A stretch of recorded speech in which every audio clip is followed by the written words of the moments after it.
Timmy is so full of limiting beliefs. He is so certain that he's going to be stuck in his elo forever. But Timmy, you know that carrying your teammates is a skill, don't you? But he won't listen. Because of that, he never learns the psychological secrets that allow him to start carrying games. Andreas. Andreas strives to perform at his maximum potential without being bothered by the outcome of the game. How did Andreas get like this? His family had always encouraged self-reflection, responsibility, and he integrated them into his daily life as he interacted with others. However, when he got into ranked games, he saw people tear each other down, blame anything but themselves, and saw how unhappy they all were. They didn't have others who could show them the way. We need to help them. What we're going to be talking about today is a serious problem for a lot of people, whether it be ranked anxiety, tilt, bad mental, and honestly a lack of joy in the whole progress, that we often get lost in the depths of this hellish experience we create all in our mind. But if you really want to get better and improve as a player, then you need to understand how you react to all these pressures that exist and that you are putting on yourself without knowing. Most people will experience a binary system where when they win, they move closer towards their goal, and if they lose, they're moving away from that goal. Meaning that our success is dictated by a binary outcome-based line of thinking. Now you'll know if I'm speaking about you, where if you start losing in your match, it'll send you into an emotional state that takes over, controls you, and this could either be lashing out, flaming at others, or losing self-confidence in your ability. What makes this line of thinking so incredibly flawed is that there is no way to avoid losing. Because losing is a bad thing in our minds, then we develop an adverse reaction to anything that threatens the win, like your teammates. So we turn our attention more and more to them, as we can easily understand those mistakes that they make. We can compare statistics that show that we are doing more than them, and this alleviates some of that negative feeling that we associate with losing. Yet, if it is your goal for you to climb, it would be a very weird thing to focus on others. Because if you're writing your story about the reason that you're down in your elo and you're stuck, well, that would be a pretty lame story to read, I won't lie. That story and title has been written many, many times before, and the ending is always the same. They improve much slower, they're not successful, and they're unhappy. So to solve this, we will need to find a new focus when we press play that is within our control. You have chosen the direction that you want your journey to go on. Therefore, you now have your beginning and you're working towards that end. Everything in between is no longer about the numbers, and the faster we want to get there, the more we focus on being efficient with our time. And since we do not control our teammates, we will focus on ourselves, which we can do in so many ways. Like for example, we can try to be the best player that we can be, do the best performance, get the best stats, get to play our absolute best self. And no matter if you win or lose that game, if you achieve that goal, you will find joy in the experience, and you will be more productive by giving it your effort and working on repeating and ironing out your weaknesses. Now, an issue is that people often use statistics to determine whether they are doing good or their teammates are doing bad. However, these numbers do not even come close to painting a picture of the whole story. A big cause of ranked anxiety and pressures is our perception of our peers and friends and how our stats or our outcome or our numbers might look to them. And if we start to worry about those things, our goal has been shifted away from the title and moved into a new, honestly meaningless endeavor that blocks your success of succeeding and learning. But for the people that like numbers, let me give you an example. Let's say 20% of your games are free wins. 20% of your games are absolutely unwinnable games where you can't do anything. And 60% of the games are games where you can influence, make decisions that could lead to the swing of you winning the match. It is in our human nature to remember and experience those 20% free losses that we can't do anything about. And we then carry this over into our other games, blocking our judgment, failing to recognize and learn where we could truly be impactful in those games.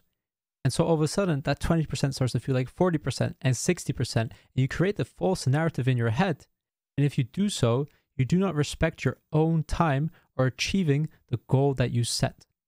I think it's very important to recognize how ranked anxiety can impact us in our real life, how it can make us almost overvalue the potential loss of these self-perceived and self-prescribed meanings that start to develop the more we put time and effort in improving. Let's say hypothetically, our new main character is called Timmy. He's currently in gold, he wants to hit diamond, so he's grinding through the ranks, and finally, after a lot of hard work, he hits plat.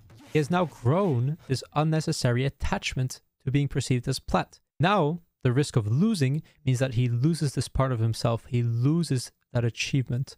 In doing so, he has misaligned himself with his true goal. Now he starts grinding ranked less, and because he's becoming more stressed and he's grinding less, his skills are diminishing, leading to that self-fulfilling prophecy where the experience gets worse, making him even less motivated to grind the ladder in the first place. But once he remembers that his original goal was diamond, then all of a sudden, hitting platinum starts to lose its value.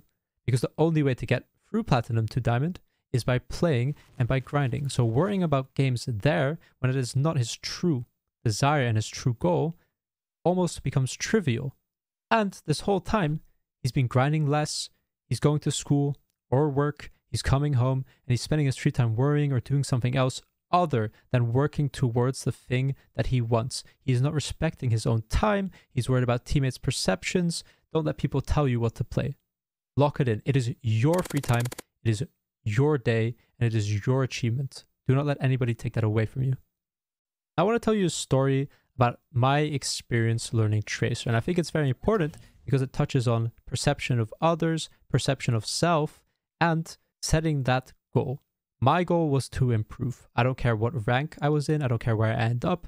Every game that I go into, I want to play my absolute best. So I inted, I made mistakes, I played bad, but every time I kept improving and every problem became more and more solvable. Eventually I made my way into the higher elo lobbies where I went up against people who've been playing the game for 8 hours a day on the roll. They're much better. I don't know how to contest them, etc., etc. But no big deal, right? I mean, I've made mistakes this whole way.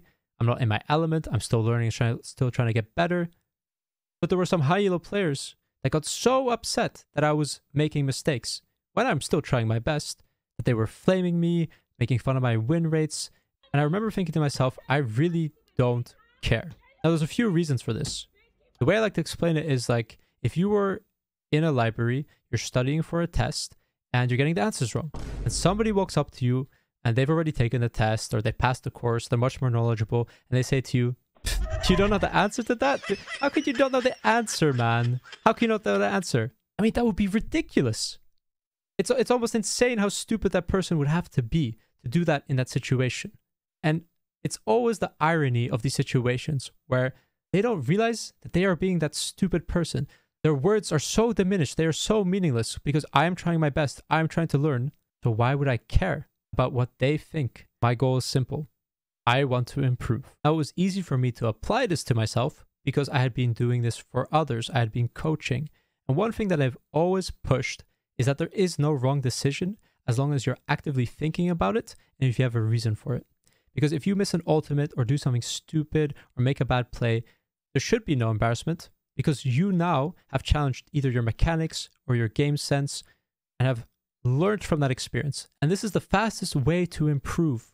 Get rid of the judgment. Get rid of the idea that people's opinions matter. It is about you and your climbing experience. They do not know what you are thinking. Now, I will touch on this a little bit here, but I'm going to say this forever. I'm going to teach my kids this. You cannot improve without losing. You cannot improve without making mistakes. It is the only way to tell when you have done something wrong. And once you realize that, and once you start to appreciate that, you start to look for being challenged. You start to fulfill your own prophecy of improvement. It is eye-opening. It is a beautiful life to live. As somebody who used to feel all these negative things and used to struggle with their mental or ranked anxiety or all these things that were discussed in the video, I can tell you and I can guarantee you that on the other side, it is amazing. The strong mental, the ability to deal with anything, these new defenses that we've built up, torn down those old ones, give you so much more control over your time, your freedom, and you do see progress. You do see reward when you understand how you relate to others. Now, this is not something that will instantly happen. It'll take a little bit of time, but with enough practice, with enough effort, you will see change and you will feel better. If you enjoyed the video, please consider subscribing to the channel, leaving a like and a comment. These take a lot of work to make and they're very highly motivating. Keep on making new and better content. Just a reminder, I do paid coaching, links in the description. Much love, everyone. Hey, just wanted to let you know real quick that I am doing paid coaching now. I guarantee you improve at Overwatch. I'm so confident that I can help you understand the game, any role, any elo. Just join the Discord and all the information is right there. If you have any questions, feel free to join the community of like-minded people. Also, I'm live on Twitch almost every day where I do free coaching and high elo content. And while you're down below, like, subscribe, leave a comment. We appreciate it so much. Enjoy the video, everyone. Much love.